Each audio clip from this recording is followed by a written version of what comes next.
brought you by Silver Pumps and Motors. Top quality और consistent performance के लिए सिर्फ सिल्वर पंप्स नाम याद रखना। సార్వత్రిక ఎన్నికల ఫలితాల తర్వాత ఏపీలో రాజకీయం చాలా మారింది. అధికార పక్షంగా ఉన్నవాళ్ళు విపక్షంలోకి, విపక్షంలో ఉన్నవాళ్ళు రూలింగ్ వైపు వచ్చేశారు. అయితే అది ఏ పక్షమైనా సరే పదవుల కోసం నేతల ఎదురు చూపుల్లో, వారి ఆసక్తిలో మాత్రం ఏ మార్పు లేదు. అధికార పార్టీలో అయితే అది కాస్త ఎక్కువే కనిపిస్తోంది. ఆ జిల్లాలో ప్రస్తుతం జరుగుతున్న చర్చ కూడా అలాగే ఉంది. ఇంతకీ ఏంటో అది? విజయనగరం జిల్లాలో టీడీపీ విజయోత్సాహం. జిల్లా పార్టీ పగ్గాలు చేతులు మారతాయా? పాతవారికే ఛాన్స్ ఇస్తారా? కొత్త నేత వస్తారా? రేసులో మాజీ మంత్రి ముందున్నారా? అసలే అధికార పార్టీ, అందులోనూ గ్రాండ్ విక్టరీతో ఫుల్ జోష్ లో ఉంది. అందుకే టీడీపీలో పదవులకు విపరీతమైన డిమాండ్ కనిపిస్తోంది. ఉత్తరాంధ్రలో కీలకమైన విజయనగరం జిల్లాకు పార్టీ అధ్యక్షుడి విషయంలో ఏర్పడిన పోటీయే అందుకు నిదర్శనంగా చెప్పొచ్చు. జిల్లాలో బలమైన ప్రత్యర్థులున్నప్పటికీ ఎన్నికల్లో కలిసికట్టుగా పనిచేసిన తెలుగు తమ్ముళ్లు 7 అసెంబ్లీ స్థానాల్లోనూ టీడీపీ జెండా ఎగరేశారు. జిల్లా వైసీపీలో బొత్స సత్యనారాయణ, జెడ్పీ చైర్మన్ చిన్న శ్రీను వంటి బలమైన నాయకత్వం ఉన్నప్పటికీ సైకిల్ను గెలుపు ట్రాక్ ఎక్కించారు. అదే విజయోత్సాహంతో ముందుకు సాగుతున్న రూలింగ్ పార్టీకి కాబోయే కొత్త అధ్యక్షుడు ఎవరనేదే ఇప్పుడు చర్చనీయాంశమవుతోంది. ప్రస్తుత అధ్యక్షుడే మరోసారి ఎన్నికవుతారా, లేక మరో నాయకుడు పార్టీ పగ్గాలు అందుకుంటారా అన్నది పార్టీ వర్గాల్లోనే కాదు, రాజకీయ వర్గాల్లోనూ విస్తృత చర్చకు కారణమవుతోంది.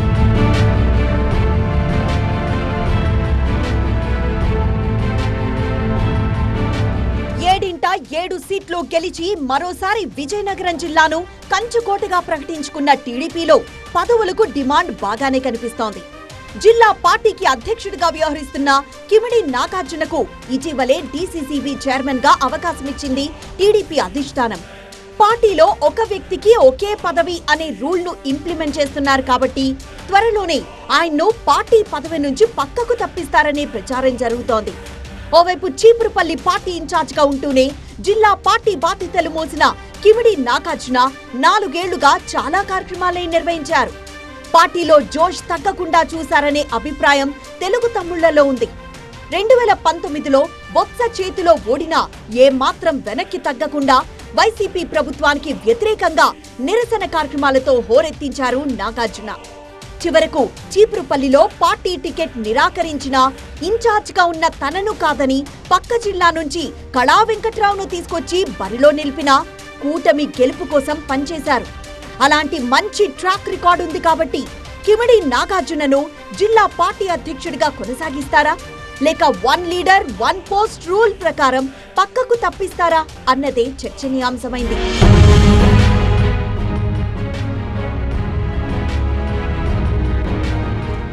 వ్యక్తి కంటే పార్టీ గొప్పది అనే సిద్ధాంతం టీడీపీలో బలంగా వినిపిస్తుంది కాబట్టి కిమిడి నాగార్జునకు ఉద్వాసన తప్పకపోవచ్చు.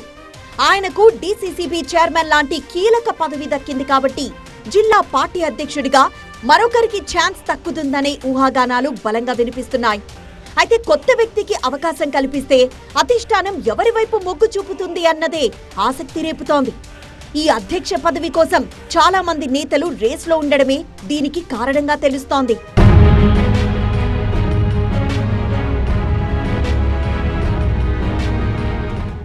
విజయనగరం జిల్లా టీడీపీ అధ్యక్ష పదవి కోసం ఆసక్తి చూపుతున్న వారిలో మాజీ మంత్రి సుజయ్ కృష్ణ రంగారావు మొదటి వరుసలో ఉన్నట్లు తెలుస్తోంది.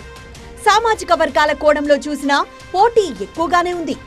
తూర్పు కాపు సామాజిక వర్గం నుంచి కంది చంద్రశేఖర్, కడగల ఆనంద్, వెలమ సామాజిక వర్గం నుంచి గొంపకృష్ణ పేర్లు ఈ రేస్లో వినిపిస్తున్నాయి.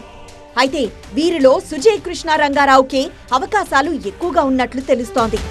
అయితే ట్రాక్ రికార్డ్ బాగుంది కాబట్టి పనితీరు ఆధారంగా కిమిడి నాగార్జుననే మరోసారి కంటిన్యూ చేసే అవకాశాలు సైతం ఎక్కువగానే ఉన్నాయన్న ప్రచారం జరుగుతోంది. అయితే ఈ వ్యవహారంలో జిల్లాలో పార్టీకి సుప్రీం లాంటి అశోక్ గజపతిరాజు, జిల్లా మంత్రి కొండపల్లి శ్రీనివాసరావుల సిఫార్సులే కీలకం కానున్నాయి. మరి ఆ నేతలు ఎవరికి మద్దతిస్తారో చూడాలి.